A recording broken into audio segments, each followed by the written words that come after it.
What's up, everybody? We live at 5. This is Jet Lounge Podcast, episode number 9, man. We on number 9. That's crazy. Y'all thought we was going to stop at 3 or 4, didn't y'all? Nah, we still here, man. We going to 50 like we told you. And we got a special guest. Today we got my brother, Branden Thompson. This is an entrepreneur who I've known before we really knew each other. Heard his name in different circles, being another person from the MLM background, like doing amazing things and, you know, just inspiring people nationwide. People don't really realize how big and honestly cultish network marketing is. Like when you get into that world, like the people who are having success are real celebrities. You know what I'm saying? Yeah. So you've had that success. You're continuing that success outside of MLM and pushing it. And we're going to get into that. But everybody, welcome my man Branden Thompson to the chat. You know what I'm saying? Let's get Appreciate it in. You. Thanks for having me, man. Appreciate you for being here, man. So tell us, man, who is Branden Thompson? You know, give us a little background on yourself, bro. Who is Branden Thompson, man? I'm just a kid from Mo City. You know what I'm saying? So pretty much born and raised in Houston, Texas, you know, and then we moved out to Mo City as I started going to school, like middle school, high school, went to elementary out there as well, went to Hunters Glen, for those of you that know, but it's crazy because I was staying off of West Airport on southwest side of Houston, and my mom was using somebody else's address. You know what I'm saying, back in the day, because she wanted me to go to a better school district with. Shout out moms. yeah. She just wanted. She's like, hey, you ain't going to HISD. You going to Fort Bend? I was like, all right, bet. But also, you know, my pops was in the military, so I actually moved around like a lot between the time I was like one and a half to like 7. So like born in Houston. By the time I was like 1.5, pops enlisted in the Army, and got stationed in Germany. Moved out to Germany for like 3 years. All y'all? Yeah, me, my mom, and my pops. Well, he went first, and then he stayed for like 6 months, kind of got settled, and then we came back. You know, if you would have been born in Germany, they would have drilled a hole in your head? Shoot. That's like something they do to babies. I'm glad I wasn't. You know what I'm saying? That's a fun fact though. Now we're gonna have to get into that. I got a homeboy who his dad was military, stationed in Germany. When he was born in Germany, and they like, I don't know what it's for, but like he has a soft spot in his skull still as an adult. Yeah, we're gonna have to chat GPT that one and see what they got going on in Germany. I'm gonna type it in the ass real quick while you finish. That's crazy, but yeah, I mean, went to Germany for about like 3 years, and then pops got relocated to Colorado Springs, Colorado, and we were there for about a good 1.5 years, and then he got relocated again back to Texas, but Killeen, Fort Hood. Okay. And by that time I was in what, 2nd grade. So I had been to like 4 or 5 schools by the time I went to 2nd grade. Dang. Yeah. So it was a lot. Like between 1 to 7, I was moving around a lot. And then after that, like me and my mom and my little brother, we went back to Houston, and that's when I went to Hunters Glen, starting like middle of 2nd grade, like 2nd semester going to 2nd grade, and then I ended up just staying until I graduated high school. So that's kind of like my journey from like, you know, growing up and then graduating high school. I feel like after that, your life kind of changes drastically after high school. So you spent you did the whole high school in Fort Bend, though? Yeah, went to Elkins High School. Most people know about Elkins. We had a lot of cool people: Travis Scott, DJ Hayden, a lot of NFL players, some MLB players came out of there. So no, Fort Bend in general is just a really talented district. Yeah. Whether it's sports, music, you know, comedy, a lot of dope people came out of Fort Bend during my time. So how did that upbringing kind of turn you into the person we see now? Like what led from that going to college and you know, turning you into this entrepreneur? I mean, honestly, bro, I seen it with my moms. Like, you know what I'm saying?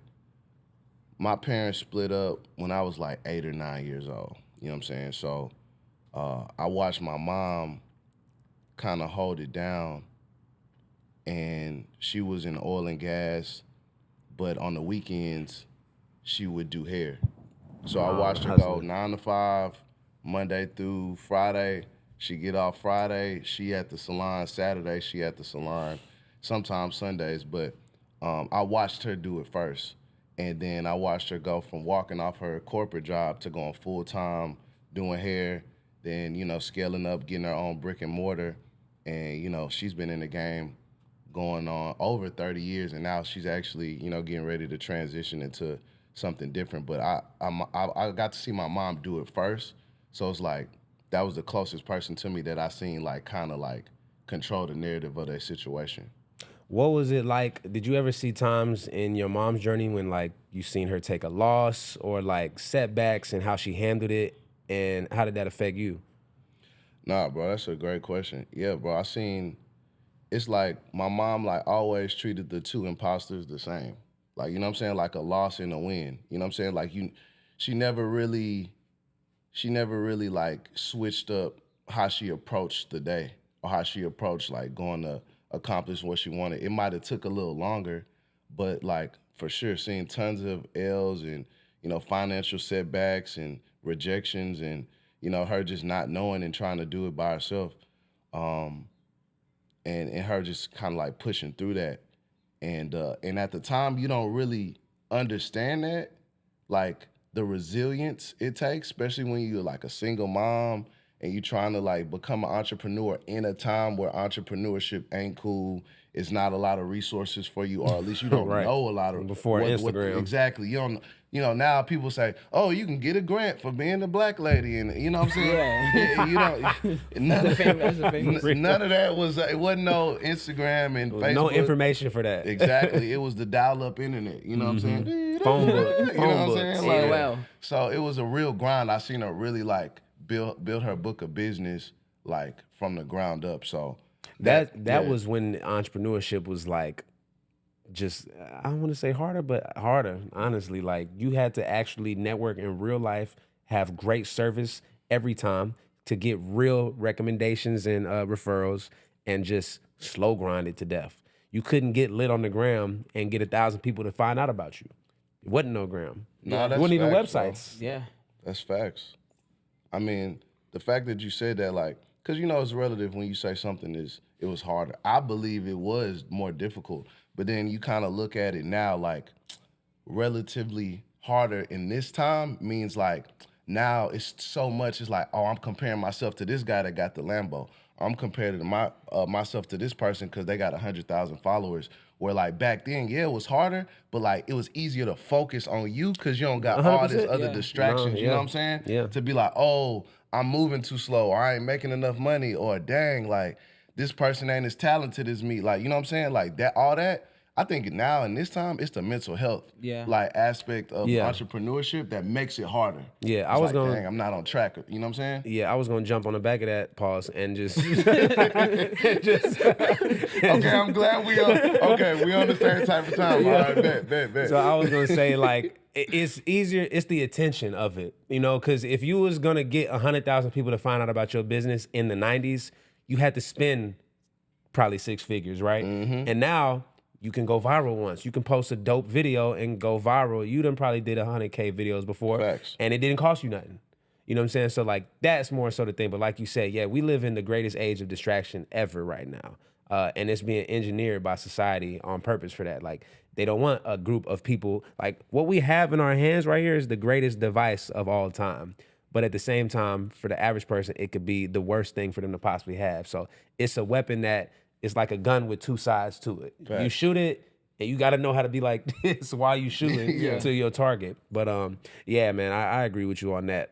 But I was gonna say, so let's talk about how you got into, you know, the Forex world and your first journeys of entrepreneurship. Like, how did that shit start? Okay, so, man, I'm a real hustler, bro. Clearly, I tell you, like, I watched my mom do it. So I've sold everything from cars to candy bars, bro. Literally. You was a car salesman? Yeah, I had a car lot. We sold used cars. Really? Yes. Family car lot? Bayou City Autoplex. Oh shit. Yeah, you know, it failed. I wouldn't say it failed. It's like I was running it, and I was in college at the time, so it's like You was in college and I had running a partner. I had a partner, no, okay. so it was like, you know what I'm saying. But I had to like kind of shut it off once I finished college and I moved away to California or whatever to start my journey. But nah, man, I mean, if I can go back as far as you know, my entrepreneurship journey, I guess you could say, you know, I was cleaning the salon where my mom worked. That was kind of like my first. I was like 13 is when I started actually. Like, okay, every Sunday go clean up the stations or whatever, making my money there. Then you know I sold the shirts in school where you can like go down Harwin, get you a bag of 40 white tees. What you want on this? Go to Walmart, straight from the gas station. Print it out. Print out whatever image, iron it on, sell the shirt for $20 at school. You know what I'm saying? That was kind of like, you know, another little hustle I did. And then my first job was actually was Massage Envy. A lot of people always joke and be like, boys was a masseuse. You know what I'm saying? What? Yeah, it was Massage Envy. My mom actually knew the owner, and she let me run the front desk. Did you have to get like trained first? Nah, you just run the front desk, check people in. Oh, okay, so you wasn't a masseuse. Okay. Nah, I was like, wait, like they're getting this boy niggas right. was deep tissue massaging boys in the back, like That's crazy. Customer service. Nah, but it was just front desk work and then like you know cleaning up and stuff like that, and it was just really to make money before basketball season started. So she was like, "Yo, go ahead and make you some money." But then when we talk about MLM, my first MLM was Cutco Vector Marketing. Literally, me too. Yeah. But when they got you, did they get you with the publication like, hey, come get a job for this amount a month? Nah. Hey, shout out D.L. Woods. He put my name on the list for every network marketing company that he joined for. Branden Thompson is a prime candidate that you should reach out to because he's just so talented and smart. So they hit me with the, hey, you know, we spoke. I don't want to say his government. I'm going to say DL. But that's the new form, DL, right? I think I know you. I met him before. Yeah. Yeah, it was like, yeah, DL Woods. You know that he said so much great things about you. You know that you really could take this to the next level. Are you down to come in for an interview tomorrow? Boy, that's. And I was like, you know, I'm 19. I'm home from school. This is my first summer home from college. So I'm like, yeah, I don't got no job, no internship. I'm like, let's go. And you get there. And 30 other people. You gotta pay to play. I'm like, what? I gotta pay what? I think it was like $150, $200 to get your little starter pack, get your spoon, your petite carver. They hit you with the shears. penny joint and they cut the penny in half. I was doing the whole thing. Like when I'm in it, I'm in it. I'm cutting the penny, making the corkscrew.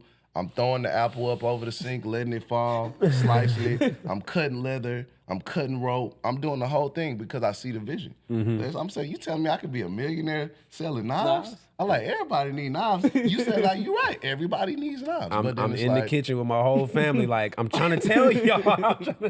No, facts. But the crazy part about it is when I did that was like 2008, bro. No. I lied because I graduated 2008. That was 2009. So summer 2009, I'm doing vector marketing. This is when the economy is trash. Because that was right after the real estate fall, right? So it's like Obama in office. Mm-hmm. He doing cash for clunkers. I don't know if you even remember that. The economy is trash. They letting people just like literally like turn in crazy cars and get like brand new Chargers. Like, so I'm like, dang, like, I'm trying to sell knives in a bad economy. Like, I started thinking about it after I got a couple no's. I was like, dang, like if you got to pick between paying your light bill and buying a sharp knife, what you gonna do? I'm going to Walmart to get the knife. So Cutco was short-lived for me, but it definitely got me in that mode of presenting and, you know what I'm saying, like actually getting out of your comfort zone, having to sell. Exactly, and selling to people like on something that's really non-essential. Because if your knife might not be as sharp as these, but nobody ever, black people in our tax bracket growing up was not like, dog, I need better knives. I've never heard that once. Not one. Hey, but shout out to Cutco. Y'all got some of the best knives. They got a lifetime warranty. Use that knives today? My mama still got the knives. The knives are 100% quality. But the best knives, I'm gonna just be real, best knives I've ever used. What's really quality though, like, is their system for getting motherfuckers in the door though. Cause like, the fact that they didn't get sued for like false advertising because you thinking you about to get a job. Yeah. And you come in there paying for an MLM, which it's a solid company and the product is quality. But I'm like, they got brick and mortars, and you would come into a real interview. There's 30 people in there. Y'all in there looking like, I'm thinking it's a real interview for a job. I thought so too. And then, they do group interview and they start doing role play with the sales experience. And It's and real. that's It's bro, cult psychology. It's like, if you can learn anything from MLM, it's like creating a following and a culture and a system. Systems and culture. Those are the two biggest things in any billion-dollar company. And bro, that's what I learned the most out of MLM. Systems I had and people culture. dropping out of school at 18. When I first started, we was all kids. Listen, I was 20. Everybody else was like 18, 19. I'm talking about dropping out of school, quitting their jobs. Like, man, we about to be free. We about to be rich. We from Baltimore. We in the hood. We trying to get out. But it was really a cult following because these kids was getting kicked out by their parents. Like, literally, like, nowhere to live. So I had a house, and it was like 20 people just living in there, sleeping on the floor because it's like, your parents kicked you out. I kind of convinced you to, quit your job because I left my job right away. But it's definitely that cult following. Is this before or after you? No, this was when I started. I quit. I started network marketing October 2013. And like 3 weeks later, I quit my job. And I haven't worked since 2013. No, I was gonna say, this is before or after you did the No, it's before the credit thing with the apartment. No, this was during. Oh wow. Yeah. You was lit. Y'all had a lot going on. Because back then, think about it. Network marketing. You make a lot of money. Then you like, man, forget credit. I don't need credit. I'm making all this cash. So your mindset changes. And it's like, you got to lose it all. Then you got to get it back. And it's like, I just got tired of losing it and getting it back. But man, like I said, I lived in 4 different apartments in 1 year. Because I rather invest into my business than, pay these folks. I just needed a place to stay. Nah, it is what it is, yeah. Yeah, one thing about when I was in that company, it was 100% like all in on investing into the business. Like if it was between paying rent or getting me and 10 people to an event, a national event, I'm getting everybody to that national event because I'm like, bro, next year we finna be 100K earners. Next year we finna be $1 million. That's all I was thinking. I'm like, fuck the right now. Yeah. This shit doesn't matter to me. Mess your credit up, mess your car up. People lose their house. I tell you, we had people, don't pay your mortgage, don't pay your rent. And I'm like, looking back now, I'm like, yo, that's why I fix people's credit now, because I messed a lot of people's credit up. Now, this is the thing. Now, this is the thing, getting to, we kind of just talked about is like, I feel like that's why we're successful now, because we had the balls and the risk, management and mentally to be able to do those type of things and say that and take those risks. But then we had to still go back, take L's, learn, and then be able to really gain real financial literacy. Because, like I was saying, if I would have understood credit then, I would have took credit serious and used it while I was building a business and I would have had way more money faster. Yeah. Because if you make 6 figures in network marketing, bro, you can be a millionaire. I would have bought a whole bunch of authorized users. What, bro? If you can make 6, especially depending on the company, some companies I feel like are harder or less exciting than others, especially for whatever your demographic is. Like, you started in a company that was attractive to young people while you were in college. So you're around young people who had either their parents' money or some kind of money that was coming in. So it's like, that's a good opportunity. That's a good window. Like you were saying, you selling Cutco during an economic collapse. That wasn't a good window. Exactly. So we got these opportunities to basically, experience those things, but learn. In these companies, I feel like that was the biggest downfall. They never taught real financial literacy along with the personal development. And like you said, it's because they don't want you to be free for totally. They want you to be relying on the company. Y'all made it, because I know a couple people that was on your team, y'all made network marketing lit.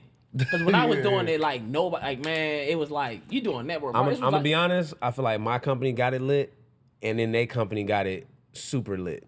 But that was a lot of the people that left with us. Change. I'm talking about, bro, ain't nobody. Because you was World Ventures? Okay, no, I heard about World Ventures when I was in college. So y'all definitely, it was a little splash, but it didn't go crazy. But Which y'all's college? It definitely was buzzing around our campus when and that was back in 2010, 2011. Wake Up Now came and took y'all. No, they didn't. Wake Up Now was in and out. I'm saying they took y'all whole, they stole that idea. They stole that whole idea. Wake Up Now was just they was scamish. I forgot where they all scrambled from.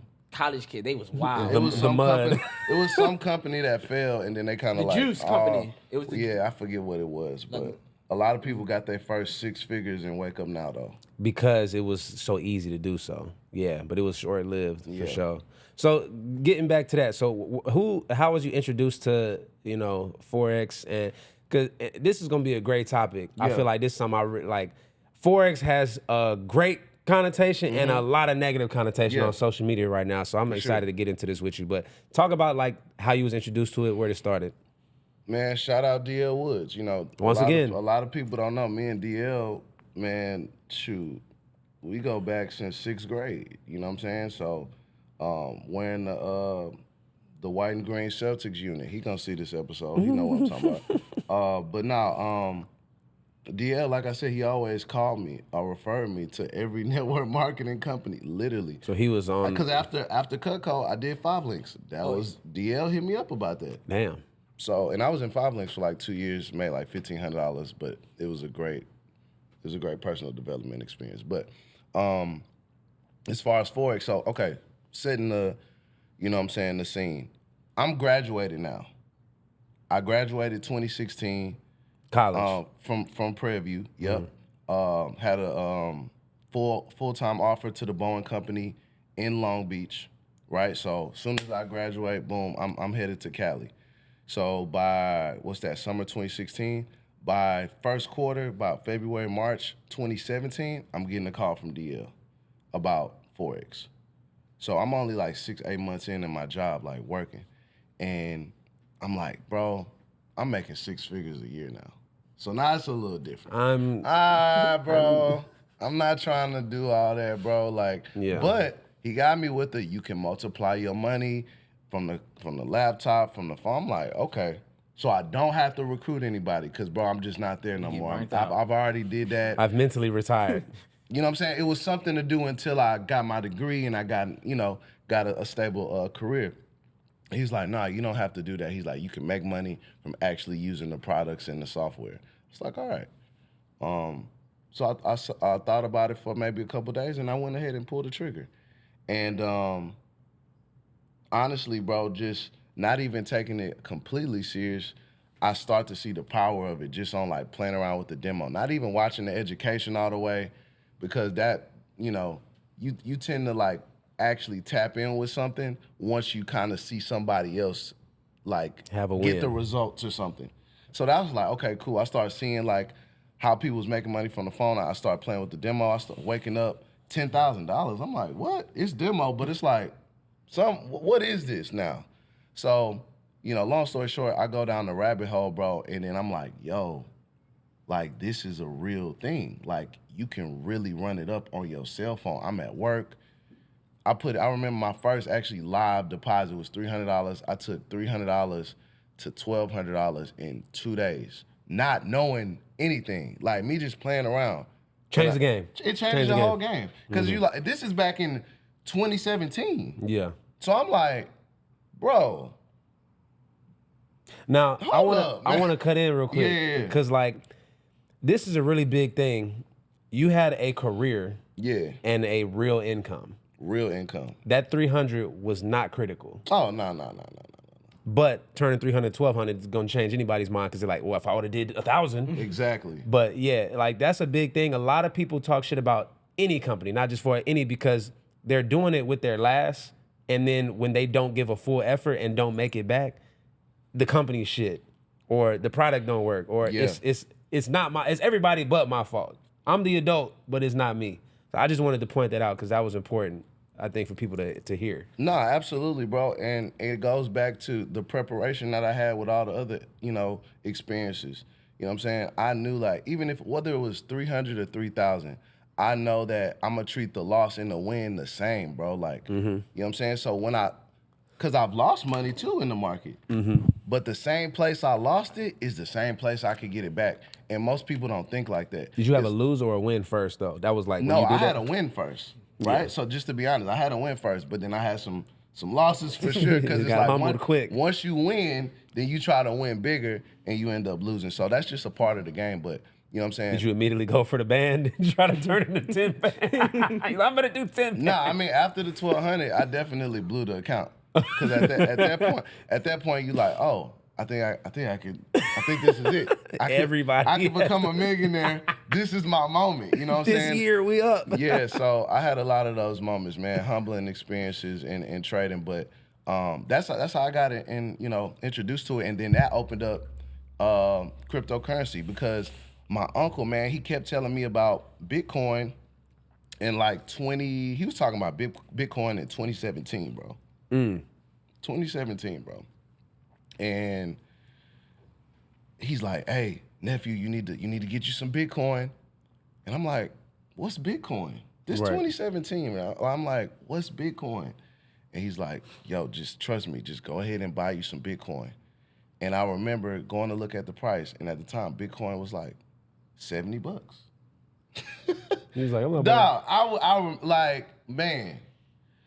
And I was like, how do I even buy it? Like, he couldn't even tell me how to buy it. You know, he was just saying buy it. You know what I'm saying? So every day at work, nephew, look, $100 the next day. I'm like, what? Next day, $200, $600. I'm watching it go up. Like, it's like, it wasn't that long ago that Bitcoin was literally under $100, bro. Yeah. Like, it's kind of crazy where it's at now. But that, like, opened up my mind to, like, dang, okay, cool. This is, okay, Bitcoin. The world of currencies. But what changed the game for me is, as I'm trading, there's different brokers you can trade, and different brokers have different asset classes that you could trade. Some brokers let you do crypto, some don't. So the first broker I got introduced to, they didn't have crypto. So I started seeing people trade Bitcoin.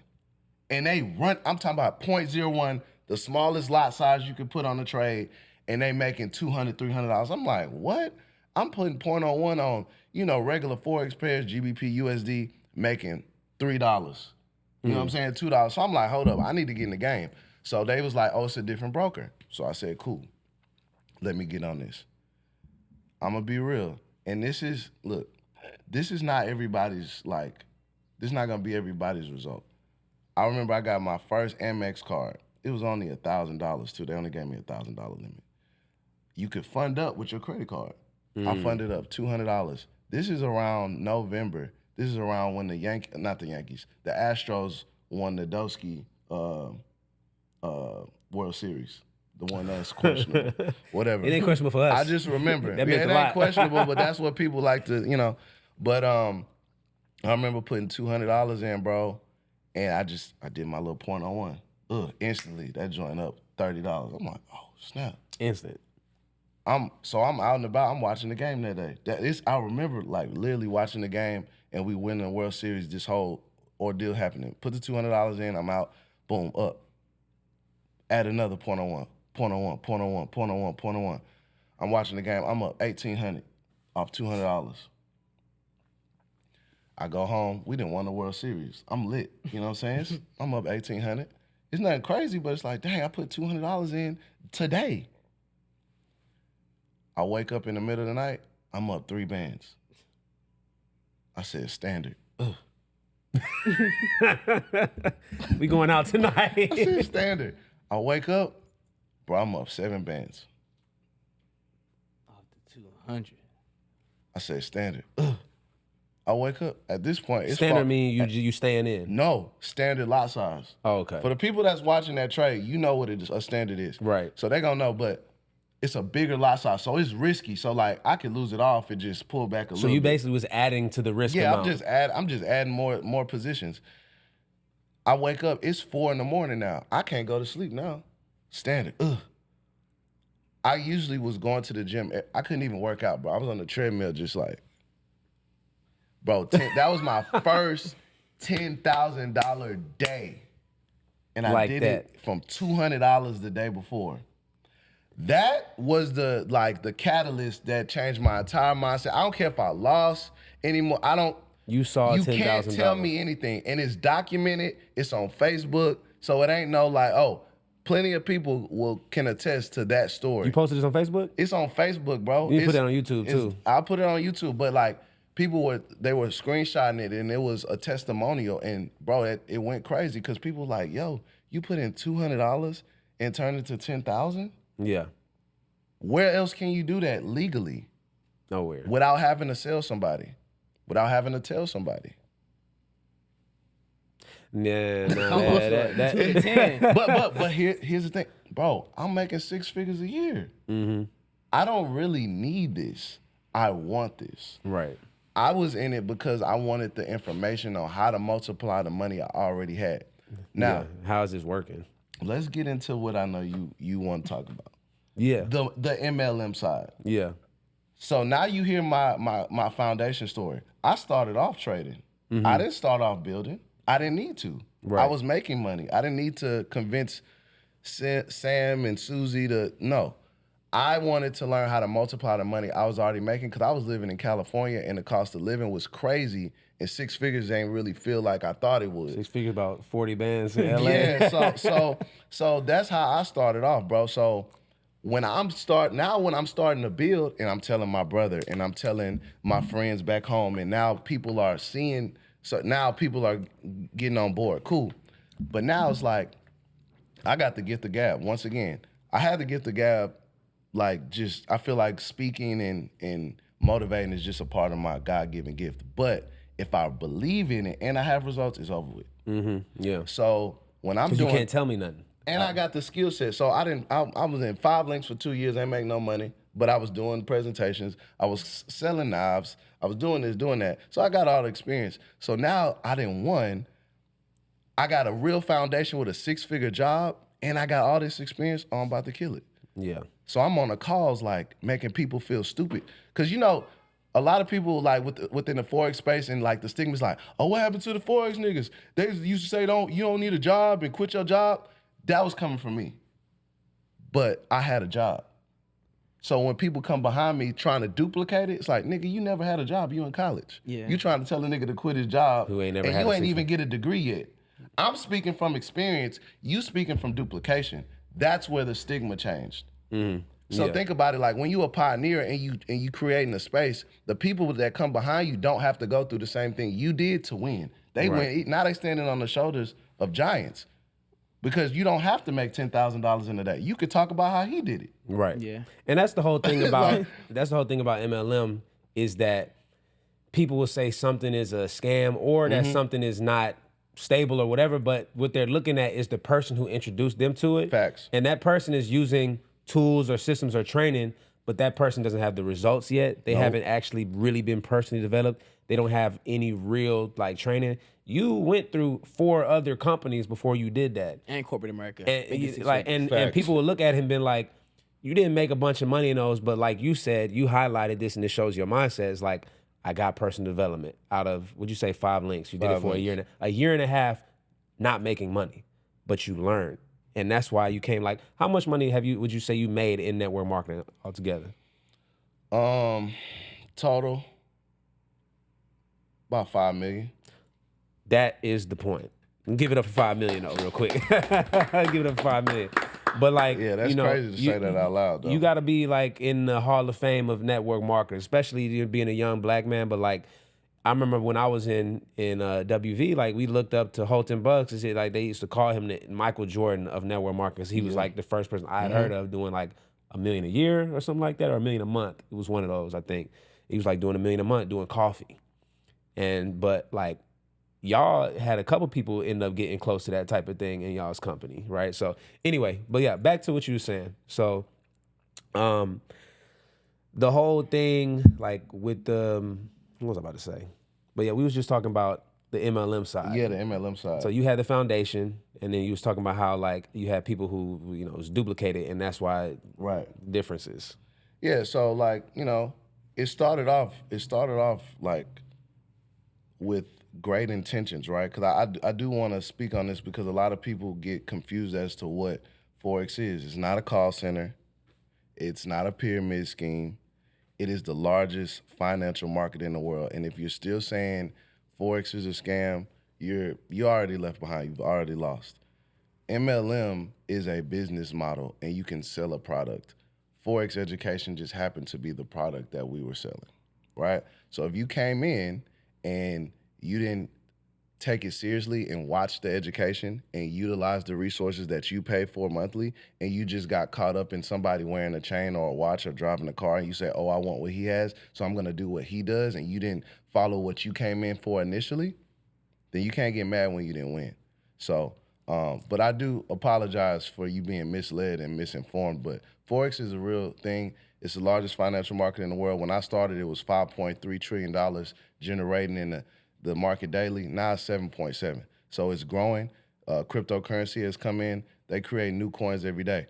Trump coin, like, you know what I'm saying? Like that now can be traded in Forex. Like that's what people don't understand, and it's a big misconception as to like Forex and crypto. It's like, yo, you can trade pretty much every asset class in Forex. Oh, I don't trade Forex, I trade stocks. You could trade stocks in Forex. Oh, I don't trade futures. I don't trade Forex. I trade futures. You could trade futures in Forex. Oh, I trade gold. You could trade gold in Forex. So it's like understanding the difference and making a educated decision and not just saying something because you're trying to go against what everybody else is talking about or saying that it's a scam. So I just wanted to put that out there. No, for sure. So how many people would you say you helped make at least 6 figures with that company? I mean, indirectly, directly, man, I could say for sure, directly, 6 figures and up, 148 people. We'll give it up for that real quick. That's major. 148 people. Listen, y'all had the game on lock. Cause I'm trying to tell you, when y'all was doing it, I'm just like, we can't do that in ACN, our network marketing company. We couldn't do that. We couldn't promote lifestyle. Y'all was like the first one that like, I'm talking about real lifestyle, and y'all on Instagram. I'm like, yo, these people. Yeah, that was a like wave. y'all was. I'm like, yo, we couldn't do that. So we watching y'all. I'm like, dang, I wish I would have got involved, because y'all had to run that.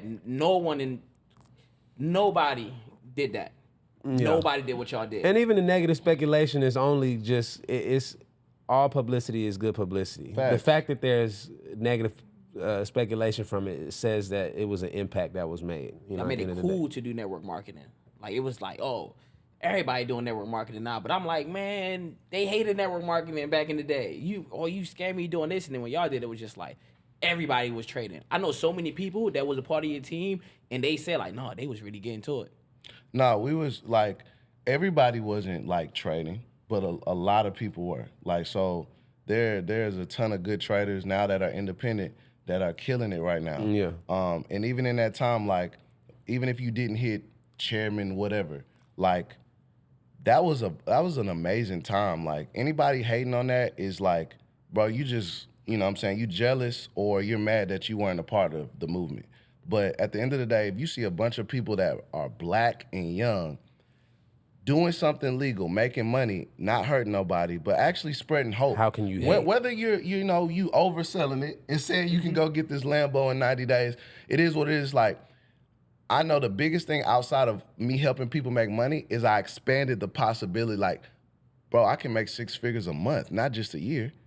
Bro, I don't have to work for a company to become financially free. I can create something. I can use my tangible skills and create something for myself. I can develop myself. I can become better. And you see it now, bro. Like, I feel like even the landscape of entrepreneurship and especially digital entrepreneurship, that wave created these level of this age of entrepreneurs you see right now. Like, whether they're doing real estate, credit, insurance, travel, that movement inspired and definitely like influence what you see today on social media. I don't care what nobody says. You could say, yeah, you was trading Forex before us, but you didn't make it cool. Yeah. You didn't take it to the next level, right? And that's something about black people. I say this about Nipsey Hussle. Like, people rock with Nipsey because he broke down the independent part of the music game and made it cool. He made it cool to say stuff like, I'm not working for them crackers.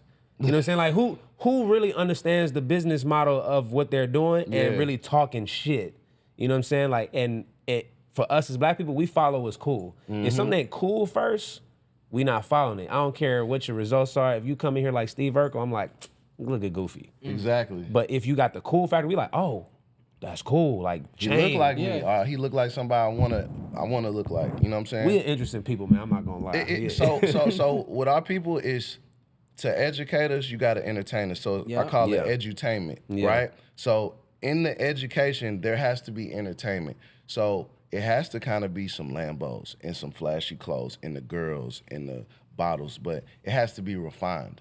You know what I'm saying? So I could say like we got a little out of hand with certain things we were doing. But I mean, look at the music industry. It is what it is. You know what I'm saying? Look at the music industry. That's a business too. How many people put their life behind chasing a music career and why? Bitches, money, flashiness. I mean, there's no what's the agency that's like they'll hit you up like you doing too much flashiness. What was that called? Oh, you talking about the CFTC? See, Yeah, maybe like, hey, yeah. y'all gotta pull back on the Lambos. Yeah, Like, yeah, yeah. They don't no, have that for hip hop. They pulled up on me before at an event. Or they pulled up on you. Oh yeah, they had a secret shopper. No, I lied to you not, bro.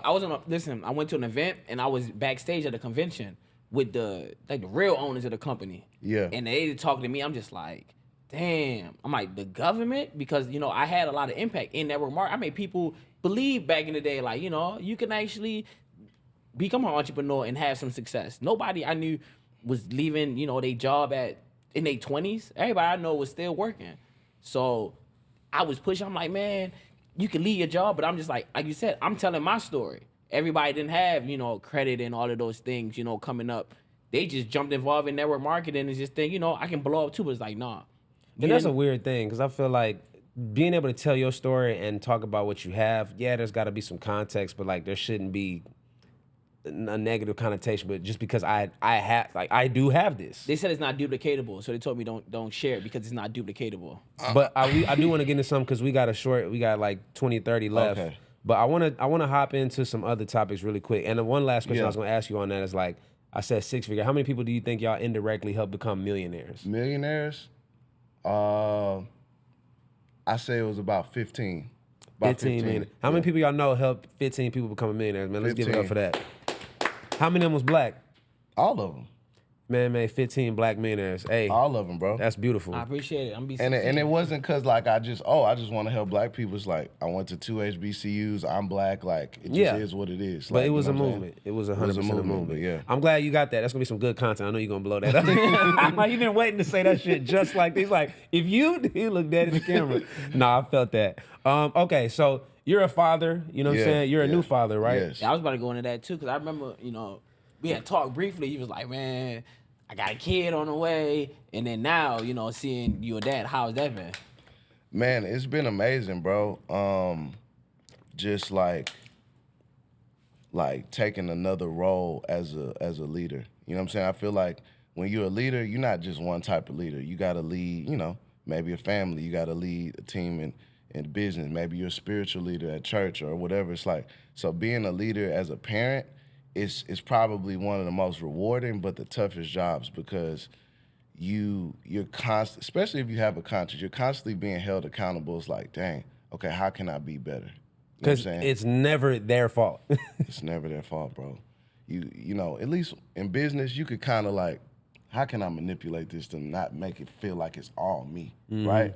Or, you know what I'm saying, when there's other people involved that's not like coming from a place of, you didn't bring me here against my will. Like, I'm here because I want to be.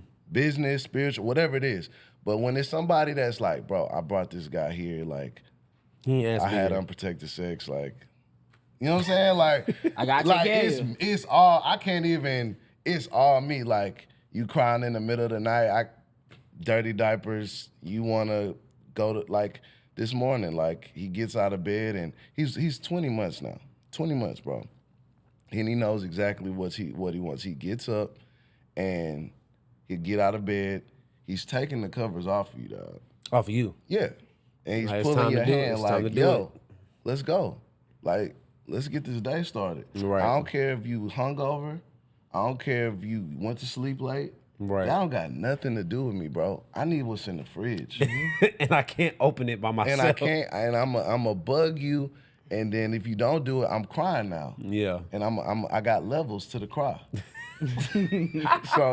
so like it's dope, bro. But like, you know what I'm saying? He's super smart. And it just, like I said, just keeps me accountable, bro, and keeps me like, okay, cool. I never needed motivation or inspiration to go get it, but now it's like, okay, now I can be more intentional about what I'm doing because I know I got somebody to leave it behind to. You feel like it was something primal that was like launched in you when you had your son? Yeah, man, like, and shout out my boy Franco, man. He told me, like, I remember, because it was just like, man, when you about to have a kid, and it's not like I necessarily like, oh, I got married, I plan to have a kid, like, you know what I'm saying? You never gonna be ready. But like, I was like, dang, like, I'm about to have a kid, bro. And then my boy Franco, he got 2 kids. He's like, bro, it's harvest season. He's like, having a kid is the biggest harvest you can have, bro. because so many people try to have kids and don't. You'll be surprised like how many people just can't have kids. So it's like the fact that you're able to have a son to carry your last name, bro, and what you've been able to accomplish, like, it's a blessing. So when he told me that, bro, it kind of changed my perspective. Like, I wasn't negative about it. It's just like, okay, this is a harvest. Like, I need to like really look at this as this is another extension of me, and this is a blessing that God has given me to make me better in whatever capacity, and whatever like is up ahead. I have to be ready for what's happening right now. So, yeah, bro. I mean, it definitely ignited a fire in me and made me like step into who I am more so. Where it's like, bro, I don't care what none of y'all got going on. My son at the crib, he gotta eat. Gotta eat. Yeah. So it's like I gotta make this happen. Okay. So tell us a little bit about what you're doing right now. Yeah. So yeah, man, just to piggyback off of like the network marketing and, you know what I'm saying, the Forex space. So I transitioned out of that last platform back in 2023. And, you know, man, if you just follow the timeline, I graduated college 2016, found out about Forex 2017. By 2019, I walked off my job. 7 months later, I'm making 6 figures a month. Next year, I'm doing music. Next year after that, I'm in Forbes. Next year after that, I'm giving away scholarships. Like, it was a lot, bro. And then it just stops. Like, it's like one day you wake up and it's like, dang, no more speaking in front of thousands of people, no more, you know, doing the calls. It's like I've stepped away from it, but it was something that God just kind of called me. He's like, bro, it's over with. That season's done. That was just preparation for something bigger I have for you. So for me, it's like when I stepped away, I had to take that time and really internalize all that had happened over the last like 7-8 years. Like my life had changed drastically. For sure. You know what I'm saying? Drastically, from going to college to now like sitting in the 4-story townhome with an elevator in it. It's like, yo, I don't gotta do nothing, but that's not what I wanna do. I need purpose.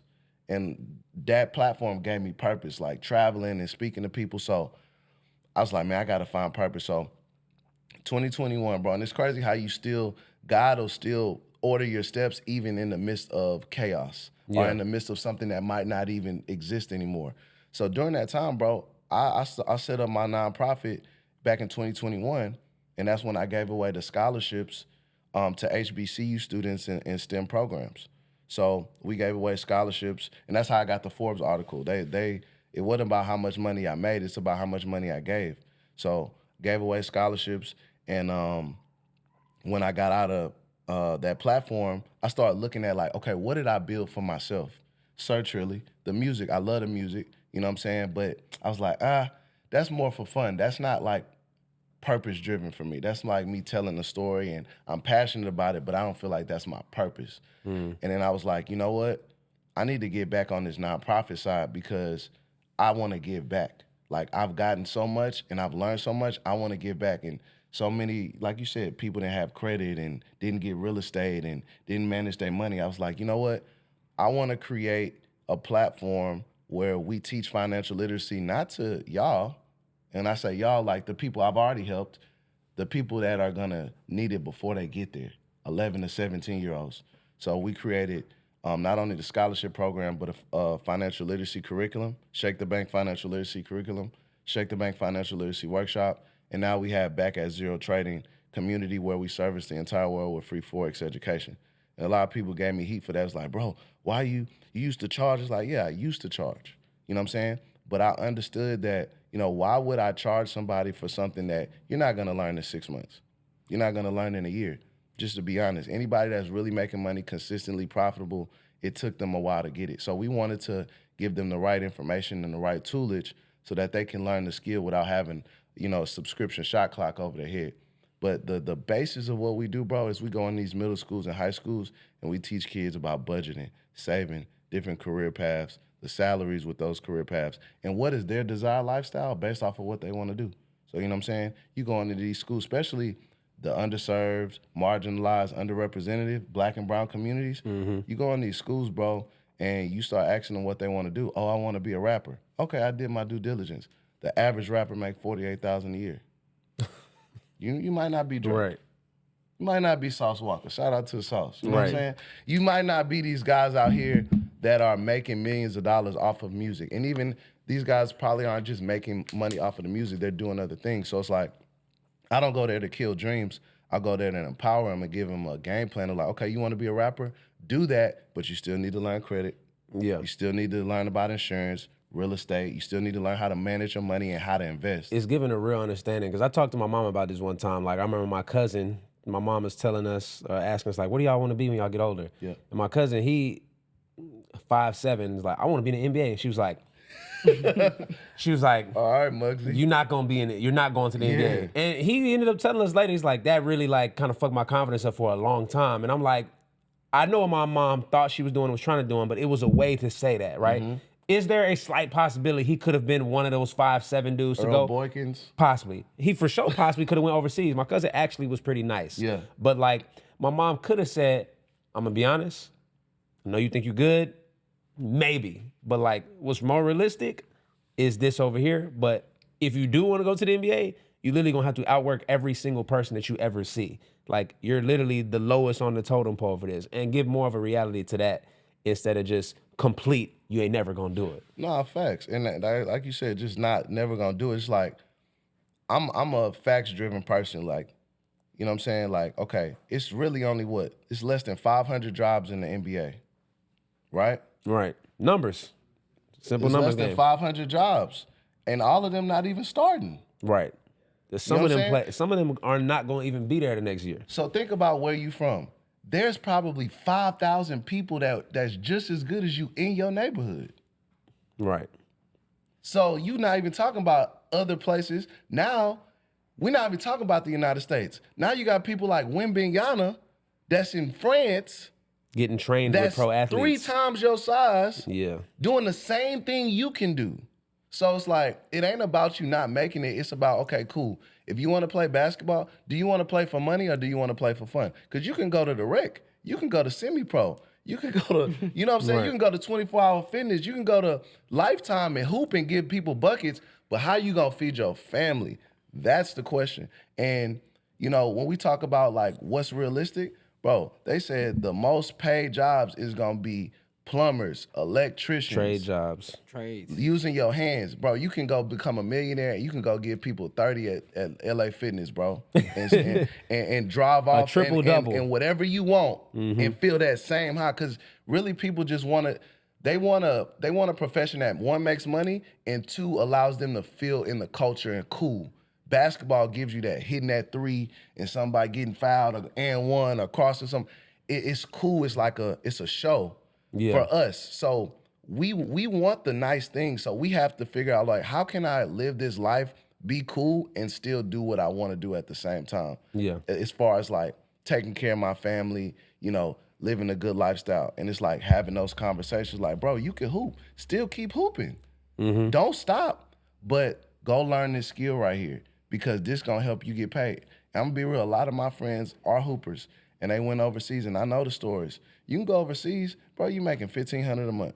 Yeah. There's a very select few that get to 6. You might all hoop. They bills is paid for it, but it's a very select few that get to like over 50K or 6 figures. But can we got get there. about 10 left, so I want to tap into 2 last questions. I know we already talked a little bit about credit and the fact that you was able to get the Amex and you used that to be able to hit that 200 and turn that into 10 bands, which shows the leverage of credit. What would you say like the importance is of credit and like the most that you've been able to do with that, like, and how much do you still use it now? Oh man, credit is everything. It really is. I mean, especially when cash. Okay, so when you have cash flow, and you have credit too, you a dangerous person. But you know, credit is also there when you don't have cash flow, because then you can leverage that credit to get cash flow again. You know what I'm saying? So a lot of people look at credit as bad, like, oh, I don't want debt. No, credit is, you're supposed to leverage your credit so that you can get more cash flow. And in the event you don't have cash flow, you can go create it. Right. So for me, you know, it's bailed me out of several situations, you know what I'm saying, where it's like, okay, cool, I need to leverage this. And if I didn't have this, what do I have? You would have been out of luck. You know what I'm saying? So your credit is everything. And anybody telling you that you don't need credit or you know, mess up your credit, no. you need to make sure your personal credit is strong, and you need to go get business credit. And your business is the best credit. Business credit is the best credit because there's no you don't have no utilization rule. I can max out this 100,000 and pay it back in 2 months when I get the check or whatever. Whereas if I'm just using all my personal stuff, You gotta pay that back quick. And you can't anything get no over business credit. 10%, 15%, it start right. damaging your career. They say 30 is the whatever, but overall, but yeah, I mean, man, what y'all doing with the credit is imperative because it allows you to structure yourself where now if you have a business, you can write stuff off, right? Like everything is a business expense. Like this right now, I got some tea or I bought a shirt or whatever it is, I can write that off because it's a business expense and I can track that through my credit card. Yeah. And it's like, okay, as soon as I use it, pay it off. Right. As soon as I use it, pay it off. Because what people don't understand is like, okay, you got this $20,000 credit card. If you stay down for 3 to 6 months, that 20 gonna go to 60. You stay down for another 3 months, that 60 gonna go to 120. Now you in a whole nother ball game. Now you got 6 figures in credit. Now I can go buy that crib on a credit card. Down payment $20,000. And turn that into a duplex, a quadplex, whatever. Yeah. So it's like having a game plan because what a lot of people do is they're gonna get credit, but they don't have a game plan for it. So it's like anything else. It's like not just getting it, but saying, okay, what is my game plan? How can I maximize this credit card or these lines of credit to extend it to more, to go get now an asset that produces more cash flow so I can go get more credit to produce more cash flow. So super important for people to tap in with that, tap in with y'all if they haven't. But it's definitely saved my life. 100%. And last question, or second to last question, you travel a lot, did a lot of traveling. What would you say is your number one place you ever been to and why? I would get heat for this, so I'm gonna say a couple. I love Colombia, and it's The look was so funny though. It's not because of what people think. I really enjoy the food is phenomenal, bro. The food is phenomenal. The culture is dope. Like that's how I got introduced to Bad Bunny, bro. Like being in the clubs out there, it's dope. The cost of living is crazy. Like as far as like you can get a lot for a little, and they have a lot of nice real estate out there where you can like.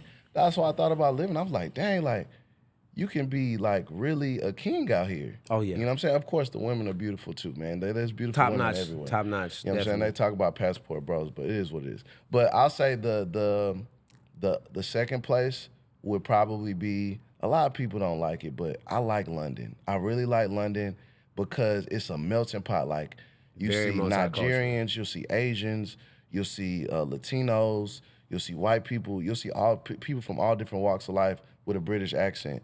And it's super dope because, you kind of get to see different perspectives where like, somebody's black, but they don't really kind of relate to you as a black person. Exactly. He's talking about Central C in the car. Different black. Central It's C. a different black. In the third place, bro, I say somewhere like island, Jamaica, bro. I love Jamaica. Negril, Ocho Rios. We might have to talk Kingston. about doing that collab because we're doing Jamaica next year. So we can make that the trip. Yeah, people say Kingston is the hood, but like you gotta go to Kingston. Kingston is dope. Like I mean, there's a hood everywhere, but Kingston is super dope. And Jamaica is always a good time. You know what I'm saying? So No, for sure. Those are my top 3. Okay, yeah, we're going to have to talk about that. Back at Zero and Jet Quest. So last question, man, to close it out. This has been a great episode, by the way. Like, when I got a lot of people who do MLM, a lot of homeboys. I did MLM. That was like my whole intro to everything. I made my first 6 figures doing that. And we seen all the Drewski videos of him coming in the room. He's like, bro, he nailed it. He nailed it for sure. It was so funny, but I be thinking about all my people who won. I'm like, cause we did it, so we know. But it's like, it's funny, you know what I'm saying? We can look at it and laugh, but it's like you said, like if you didn't get in there and win, and really just was a person that was in the game, I don't really care about your opinion, for me. Facts. But you've made a lot of legacy already. You got a lot more to go. You have a son now. We always like to end with like, what does legacy look like and mean to you right now? Man, for me, legacy is when I'm gone, like everything that I stood for, it continues to live on. Like, it doesn't stop with, me being here physically. Like, when I'm gone, it's like, okay, cool. I'm just a seed now to harvest more of what I wanted to see in the world, whether that's, empowering people through financial literacy and financial education, whether that's just motivating people to be bigger and dream bigger than what they possibly thought they could, or is that, just lifting up your brother and collaborating with people and aligning with the right people that actually want to impact the world. I feel like that's what legacy is for me, bro. It's like, it's not about no money, because nobody gonna really care about that when you're gone. It's not about anything that I'm wearing or I'm driving. It's gonna be like, how did I make people feel? Like, when I was in the room with them, like, did they feel empowered? Did they feel like they could do more? Or did they feel like they could collaborate and do something powerful? And if that's not it, bro, then I don't know what is. But yeah, that's legacy for me, bro. Man, well, this has been really dope. We've talked and had, sessions where we chopped it up and stuff like that, but I think this might be the most intricate intro I've heard of your story. So I just appreciate you for being here and pulling up on us, bro. Appreciate you for having me, man. Thank you, Yes, man. sir. Everybody, this has been episode number 9 of the Jet Lounge podcast with Branden Thompson. We'll see you on episode number 10. Let's get it.